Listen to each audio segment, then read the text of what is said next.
ഒറ്റയ്ക്ക് കേവല ഭൂരിപക്ഷം നേടാനാകാതെ വന്നതോടെ സമ്മർദ്ദത്തിലായ NDA ഘടകകക്ഷികളെ വരുതിയിലാക്കി സർക്കാർ ഉണ്ടാക്കാനുള്ള നീക്കം അതിവേഗത്തിൽ നടത്തിക്കൊണ്ടിരിക്കുന്ന ഒരു സാഹചര്യമാണ്. അതോടൊപ്പം തന്നെ TDPയും JDUവും ഒക്കെ എന്നീ ഘടകകക്ഷികളൊക്കെ മുന്നോട്ട് വെച്ച ഉപാധികൾ BJP കേന്ദ്രങ്ങളെ അമ്പരപ്പിക്കുകയുമാണ്. വിവരങ്ങൾ നൽകാൻ സ്വാതി സന്തോഷ് ദില്ലിയിൽ നിന്ന് ചേരുന്നുണ്ട്. Swathi, good morning. Good morning Anjana. Swathi, വളരെ പ്രധാനപ്പെട്ട ദിവസമാണ്. NDA സർക്കാർ വീണ്ടും അധികാരത്തിലേക്ക് വരികയാണ് എന്ന രീതിയിലുള്ള വാർത്തകൾ പുറത്തു വരുന്നു. പക്ഷേ ഒറ്റയ്ക്ക് കേവല ഭൂരിപക്ഷം തികയ്ക്കാൻ കഴിയാതെ തീർത്തും വീർപ്പുമുട്ടിയിരിക്കുന്ന ഒരു സാഹചര്യത്തിലാണ് BJP നിൽക്കുന്നത്. ഈ TDPയും JDUവും ഒക്കെ വലിയ രീതിയിലുള്ള വീർപ്പുമുട്ടിക്കലാണല്ലേ BJP നേതൃത്വത്തിൽ നടത്തിക്കൊണ്ടിരിക്കുന്നത്. എന്താണ് നടക്കുന്ന ഏറ്റവും പുതിയ നീക്കങ്ങൾ എങ്ങനെയാണ്? അഞ്ജന പറഞ്ഞ പോലെ തന്നെ വലിയ രാഷ്ട്രീയ സാഹചര്യം കലുഷിതമായിക്കൊണ്ടിരിക്കുന്ന ഒരു അവസ്ഥയിൽ ഇപ്പോൾ NDAയെ സംബന്ധിച്ച് വലിയ പിരിമുറുക്കങ്ങൾ ആണ് ഉണ്ടായിക്കൊണ്ടിരിക്കുന്നത്. വലിയ കുഴപ്പങ്ങളിലേക്ക് പോവുകയാണ് എന്ന് പറയേണ്ടി വരും. സർക്കാർ ഉണ്ടാക്കാൻ ആദ്യമായി ഇത്രയും പ്രയാസപ്പെടുന്ന ഒരു സാഹചര്യം മോദിയെ സംബന്ധിച്ച് NDAയെ സംബന്ധിച്ച് വലിയ ഒരു തിരിച്ചടി തന്നെയാണ്. പ്രത്യേകിച്ചും ഈ സഖ്യകക്ഷികളില്ലാതെ കേവല ഭൂരിപക്ഷം തികയ്ക്കാൻ പോലും കഴിയാതെ പെടാപ്പാടുപെടുന്ന ഒരു സാഹചര്യത്തിലേക്ക് പോയിക്കൊണ്ടിരിക്കുകയാണ്. അതുകൊണ്ട് തന്നെ ദില്ലിയിൽ വലിയ തരത്തിലുള്ള ചർച്ചകളൊക്കെ തന്നെയും ഇന്നലെയും അതിന് മുന്നേയും സർക്കാർ ഉണ്ടാക്കാൻ വേണ്ടിയുള്ള ചർച്ചകൾ പുരോഗമിക്കുന്ന ഒരു സാഹചര്യമുണ്ട്.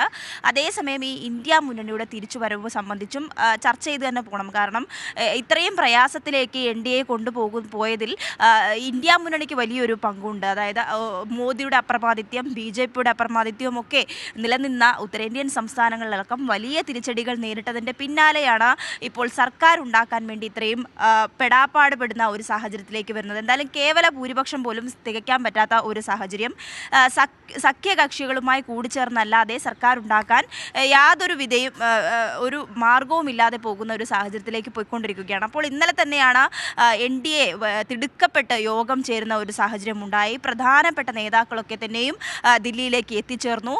എല്ലാ മാധ്യമ ശ്രദ്ധയും ദില്ലിയിലേക്ക് കേന്ദ്രീകരിക്കുന്നു. ഇപ്പോൾ TDPയും JDUവും ഇല്ലാതെ സർക്കാർ ഉണ്ടാക്കുക എന്നുള്ളത് വളരെ അസാധ്യമാണ്. BJPയെ സംബന്ധിച്ച് NDAയെ സംബന്ധിച്ച് വലിയ ആശയക്കുഴപ്പത്തിലേക്ക് അവർ പോയിക്കൊണ്ടിരിക്കുകയാണ്. അതേസമയം വിലപേശലാണ് ഈ സഖ്യകക്ഷികൾ നടത്തിക്കൊണ്ടിരിക്കുന്നത്. പ്രത്യേകിച്ചും ഈ NDAയുമായി അത്ര നല്ല രീതിയിൽ പോയിക്കൊണ്ടിരിക്കുകയല്ലായിരുന്നു ഇവരെല്ലാം തന്നെയും. പല കാരണങ്ങൾ ഉന്നയിച്ച് പലതവണയായി ഈ സഖ്യത്തിൽ നിന്നും മാറി നിൽക്കുന്ന സാഹചര്യമൊക്കെ ഉണ്ടായിട്ടുണ്ട്.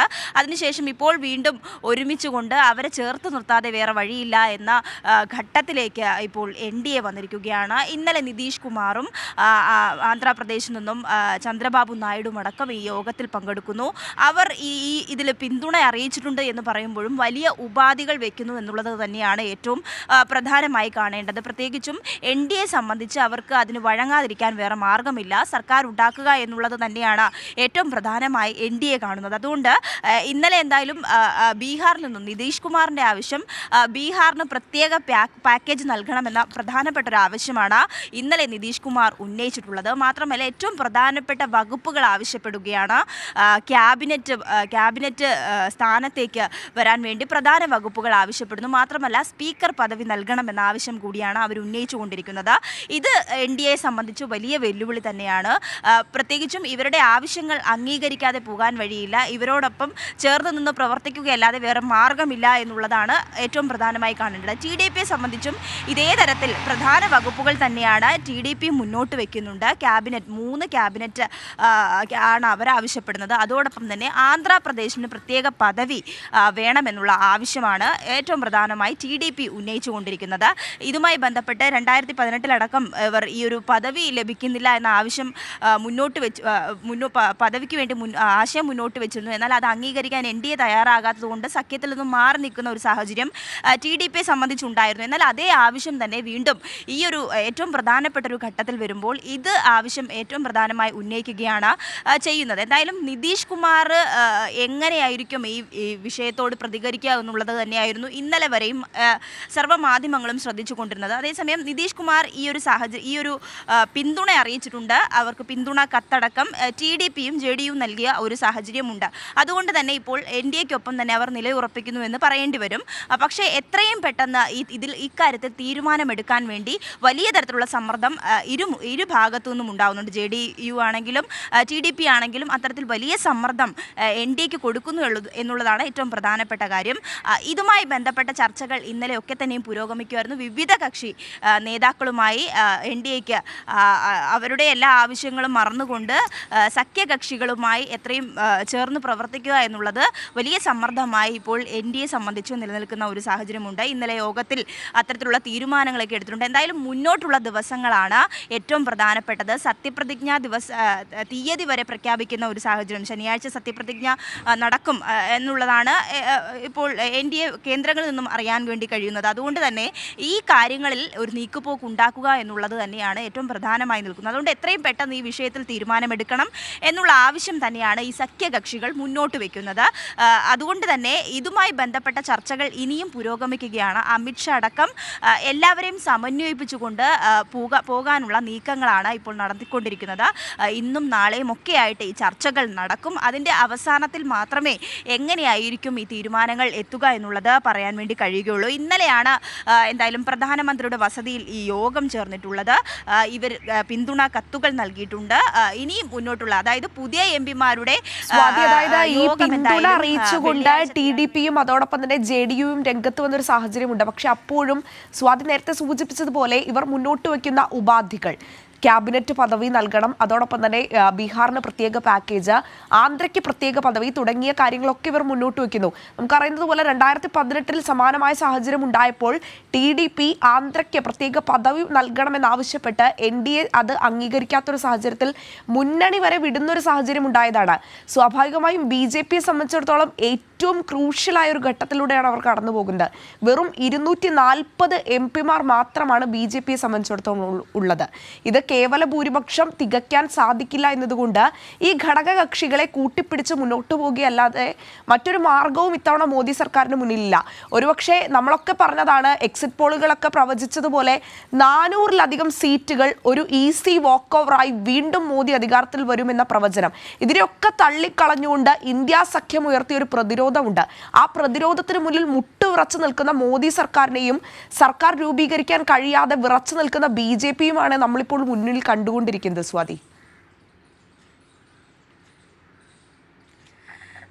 അത് തന്നെയാണ് അഞ്ജന ഏറ്റവും പ്രധാനമായി കാണേണ്ടത്. ഞാൻ തുടക്കത്തിൽ പറഞ്ഞ പോലെ തന്നെ ഇന്ത്യ മുന്നണി ഈ NDAക്ക് വരുത്തിയിട്ടുള്ള ഒരു പ്രതിരോധം എന്ന് പറയുന്നത് ഒരിക്കലും നമുക്ക് മാറ്റി നിർത്താൻ വേണ്ടി കഴിയില്ല. പ്രത്യേകിച്ചും ഈസിയായി ജയിച്ചു പോകാമെന്നും എല്ലാ പ്രചരണങ്ങളിലും 400 സീറ്റുകൾ തികയ്ക്കുമെന്ന വലിയ ആഹ്വാനങ്ങൾ BJP നേതാക്കളുടെ ഭാഗത്തുനിന്നും, പ്രത്യേകിച്ചും മോദിയും അമിത്ഷായും നിരന്തരമുള്ള പ്രചരണ റാലികളിൽ അത്തരം കാര്യങ്ങൾ നിരന്തരമായി ആവർത്തിക്കുന്ന ഒരു സാഹചര്യം ഉണ്ടായി. എന്നാൽ അതിനെയൊക്കെ മറികടന്നുകൊണ്ട് ഇന്ത്യ മുന്നണി തീർത്ത പ്രതിരോധം എന്ന് പറയുന്നത് വളരെ വലുതാണ്. അതുകൊണ്ട് തന്നെയാണ് BJPക്ക് ഇത്തരത്തിൽ ഒരു സർക്കാർ ഉണ്ടാക്കാൻ ഇത്രയും പ്രയാസപ്പെടുന്നു.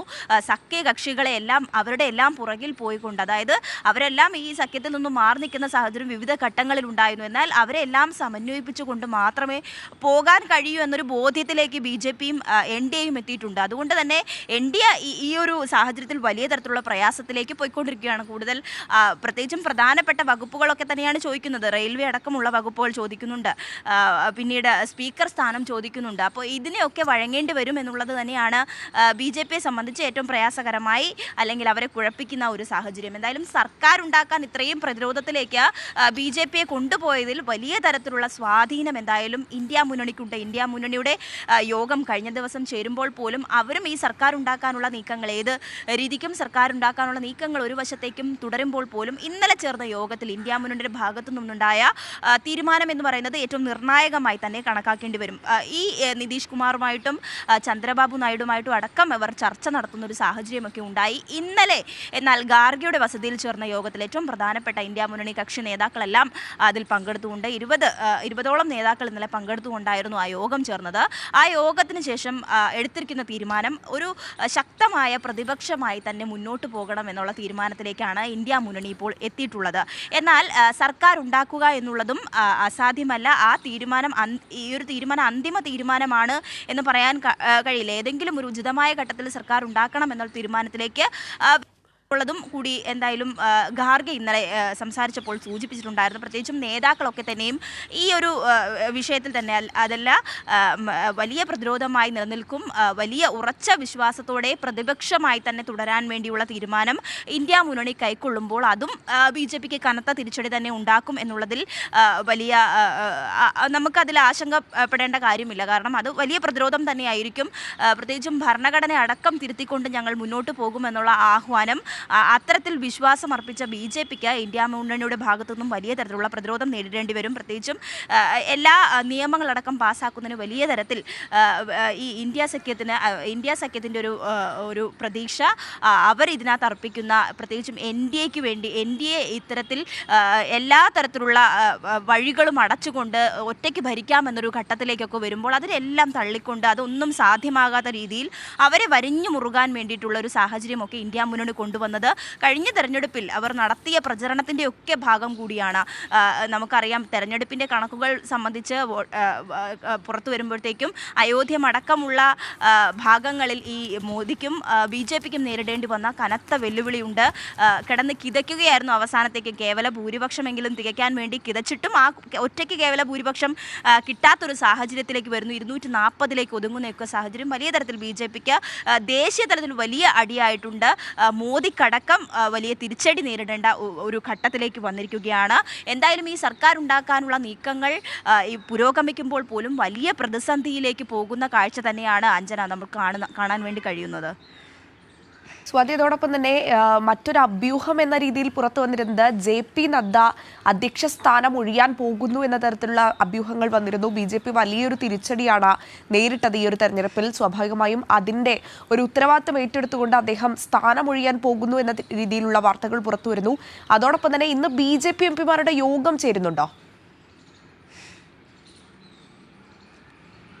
BJP MPമാരുടെ യോഗം ഇന്നേ ദിവസമല്ല ചേരുന്നത്. നാളെയോ മറ്റന്നാളോ ആയിരിക്കും യോഗം ചേരുക എന്നുള്ളതാണ് നമുക്ക് ലഭിക്കുന്ന വിവരം. പുതിയ MPമാരുടെ, അതായത് ഇപ്പോൾ വന്നിട്ടുള്ള MPമാരുടെ യോഗം ചേരാൻ വേണ്ടിയിട്ടുള്ള തീരുമാനങ്ങൾ, പ്രത്യേകിച്ചും ഈ സർക്കാർ ഉണ്ടാക്കാനുള്ള അവകാശം ഉന്നയിക്കാൻ വേണ്ടിയിട്ട് തന്നെയാണ് ഇത്തരത്തിലുള്ള യോഗം ചേരാൻ വേണ്ടി തീരുമാനിച്ചിട്ടുണ്ട്. ഇന്നലെ ചേർന്ന യോഗത്തിൽ NDAയുടെ സഖ്യ നേതാവായി മോദിയെ തിരഞ്ഞെടുക്കുന്ന സാഹചര്യം, മോദി രാജിക്കത്ത് കൊടുക്കുന്നു. ഈ സത്യപ്രതിജ്ഞാ ദിവസത്തിൻ്റെ എന്നുള്ള ദിവസം വരെ അനൗൺസ് ചെയ്യുന്ന തരത്തിലേക്ക് ആണ് BJP മുന്നോട്ട് പോയിക്കൊണ്ടിരിക്കുന്നത്. എന്നാലും ഈ നിതീഷ് കുമാറും ചന്ദ്രബാബു നായിഡുവും പ്രധാന ഒരു ഘടകമായി ഇപ്പോഴും നിൽക്കുകയാണ്. അവരുടെ തീരുമാനങ്ങൾ എന്ന് പറയുന്നത് എത്രയും പെട്ടെന്ന് ഇക്കാര്യത്തിൽ തീരുമാനം അറിയിക്കണമെന്ന് പറഞ്ഞിട്ടുണ്ട്. അതിനു വേണ്ടിയിട്ടുള്ള യോഗങ്ങൾ അമിത്ഷായുടെയും രാജ്നാഥ് സിംഗിൻ്റെ ഒക്കെ നേതൃത്വത്തിൽ ഇനി നടക്കാൻ വേണ്ടി ഇരിക്കുകയാണ്. വലിയ തരത്തിലുള്ള ചർച്ചകൾ ആ വിഷയത്തിൽ ഇനിയും പുരോഗമിക്കുകയാണ്. അന്തിമഘട്ടത്തിലേക്ക് എത്തുമ്പോഴും വലിയ തരത്തിൽ ഈ സഖ്യകക്ഷികളുടെ ഭാഗത്തുനിന്നും വലിയ സമ്മർദ്ദം ഉണ്ടാകുന്നുണ്ട്. അതുമാത്രമല്ല, ബാക്കിയുള്ള പാർട്ടി അല്ലെങ്കിൽ സഖ്യ കക്ഷികളെ കൂടി ചേർത്ത് നിർത്താൻ വേണ്ടിയിട്ടുള്ള ശ്രമങ്ങളും അതിൻ്റെ ഭാഗമായി തന്നെ പലയിടങ്ങളിൽ നിന്നും പുരോഗമിക്കുകയാണ്. അത്തരത്തിൽ വിവിധ വകുപ്പുകൾ, പ്രധാനപ്പെട്ട വകുപ്പുകൾ ഈ സഖ്യകക്ഷികൾക്ക് പങ്കുവെച്ചു കൊടുക്കുക എന്ന് പറയുന്നത് BJPയെ സംബന്ധിച്ച് വലിയ സമ്മർദ്ദമാണ്. വിവിധ നേതാക്കളുമായി വലിയ തരത്തിലുള്ള ചർച്ചകൾ നടത്തി അതിൽ നിന്ന് മാത്രമേ ഈ ഒരു അവസാന ഘട്ടത്തിലേക്കുള്ള തീരുമാനത്തിലേക്ക് ഉരുത്തിരിയാൻ വേണ്ടി BJPക്ക് കഴിയൂ എന്നുള്ളതാണ്. റെയിൽവേ ചോദിച്ചിട്ടുണ്ട്. ഗ്രാമവികസനം അടക്കമുള്ള കാര്യങ്ങൾ ഉള്ള വകുപ്പുകളാണ് ഇപ്പോൾ സഖ്യകക്ഷികൾ ആവശ്യപ്പെടുന്നത്. ആ തീരുമാനത്തിലേക്ക് എത്തിച്ചേരുക എന്നുള്ളത് ഇനിയും ചർച്ചകൾ അവരുടെ ഭാഗത്തു നിന്നും ഉണ്ടാവേണ്ടതായിട്ടുണ്ട്. ഇന്ത്യ മുന്നണിയെ സംബന്ധിച്ച് വലിയ തരത്തിലുള്ള പ്രതിരോധം തീർക്കാൻ വേണ്ടി തീരുമാനിക്കുന്നു. എന്നാൽ ആവശ്യം വന്നാൽ തങ്ങളും സർക്കാർ ഉണ്ടാക്കാനുള്ള തീരുമാനത്തിൽ നിന്നും പൂർണ്ണമായും പിന്നോട്ടില്ല എന്ന കാര്യം തന്നെയാണ് ഇന്ത്യ മുന്നണിയും പറയുന്നത്. ഇന്നലെ നേതാക്കൾ, സ്റ്റാലിൻ, നിരവധി നേതാക്കളാണ് ഈ യോഗത്തിൽ പങ്കെടുത്തുകൊണ്ട് ഇന്നലെ സംസാരിക്കുകയുണ്ടായി. ഖാർഗെയ്ക്കും കൂടെയുള്ള നേതാക്കൾക്കും വലിയ തരത്തിലുള്ള ഒരു ആത്മവിശ്വാസം ഈ ഒരു ഘട്ടത്തിൽ ഉണ്ടായിട്ടുണ്ട് എന്നുകൂടി പറയേണ്ടതായിട്ട് വരും. എല്ലാ നേതാക്കളും ദില്ലിയിലേക്ക് എത്തിച്ചേരുകയും ഈ ഇന്ത്യ മുന്നണി യോഗത്തിൽ അവരുടേതായിട്ടുള്ള തീരുമാനങ്ങൾ പറയുകയും ആ തീരുമാനങ്ങളിലും ചർച്ചകളിൽ നിന്നും ഉരുത്തിരിഞ്ഞു വന്ന അതിൻ്റെ ഭാഗമായിട്ടാണ് ഖാർഗെ ഇന്നലെ പ്രവർത്തകരെ അടക്കം അഭിസംബോധന ചെയ്തുകൊണ്ട് ഈ വലിയ തീരുമാനം അറിയിക്കുന്നത്. അപ്പോഴും ഖാർഗെ പറയുന്നത് വലിയ പ്രതിരോധം അല്ലെങ്കിൽ പ്രതിപക്ഷ പ്രതിരോധം തീർക്കുമ്പോൾ പോലും സർക്കാർ ഉണ്ടാക്കുക എന്നുള്ള തീരുമാനത്തിൽ നിന്നും പൂർണ്ണമായി ഞങ്ങൾ പിന്നോട്ട് മാറിയിട്ടില്ല. ഏതെങ്കിലും ഒരു ഘട്ടത്തിൽ ആവശ്യം വന്നാൽ അതിലേക്ക് അധികാരത്തിലേക്ക് എത്തിച്ചേരാനുള്ള എല്ലാ നടപടികളും ഉണ്ടാകുമെന്നടക്കമാണ് ഖാർഗെ സൂചിപ്പിച്ചിട്ടുള്ളത്. എന്തായാലും ഇത് BJPയെ സംബന്ധിച്ച് വലിയ പ്രതിരോധമാണ്. ഈ മൂന്നാം ഘട്ടത്തിലേക്ക് മൂന്നാമതും അധികാരത്തിൽ വരുന്നു എന്ന് പറയുമ്പോൾ പോലും വിജയാഘോഷങ്ങൾ പോലും വളരെ മന്ദഗതിയിൽ ഈ പ്രാവശ്യം ദില്ലിയിലടക്കമുള്ള BJPയുടെ ആസ്ഥാനത്തടക്കം നമ്മൾ കണ്ടതാണ്. വിജയത്തിലേക്ക് എത്തുന്നു എന്ന് BJP നേതാക്കൾ പുറമേ പറയുന്നുവെങ്കിലും ഉള്ളിൽ വലിയ തരത്തിലുള്ള സമ്മർദ്ദത്തിൽ ആയിരിക്കുന്നു BJP എന്ന് തന്നെ പറയേണ്ടി വരും. ദില്ലിയിലടക്കം വലിയ ചർച്ചകൾ പുരോഗമിക്കുമ്പോഴും വലിയ ആശങ്കയിലാണ് മുന്നോട്ട് പോകുന്നത്. പ്രത്യേകിച്ച് മോദി ഈ തെരഞ്ഞെടുപ്പിൽ നേരിട്ട തിരിച്ചടി എന്ന് പറയുന്നത് വളരെ വലുതാണ്. ഭൂരിപക്ഷം താനെ ഒരുപാട് താഴ്ന്നൊരു സ്ഥിതിയുണ്ട്. മറ്റ് കോൺഗ്രസിന് വലിയ തരത്തിൽ സീറ്റ് വർദ്ധിപ്പിക്കാൻ കഴിഞ്ഞു എന്നുള്ളത്, സമാജ്വാദി പാർട്ടിയുടെ ഒരു സാന്നിധ്യം എന്നൊക്കെ പറയുന്നത് ഈ തെരഞ്ഞെടുപ്പിൽ വലിയ ഒരു സ്വാധീനം ചെലുത്തിയിട്ടുണ്ട്. അതുകൊണ്ട് BJP സർക്കാർ ഉണ്ടാക്കാൻ വേണ്ടി ഇപ്പോൾ ഏറ്റവും പെടാപ്പാടുപെടുകയാണ്. വലിയ പ്രതിസന്ധിയിലൂടെ കടന്നു പോകുന്നു. ഇന്ത്യ മുന്നണി വലിയ വെല്ലുവിളി തന്നെയാണ് ഈ ഒരു ഘട്ടത്തിൽ അവർക്ക് ഉയർത്തിയിട്ടുള്ളത്. അഞ്ജന.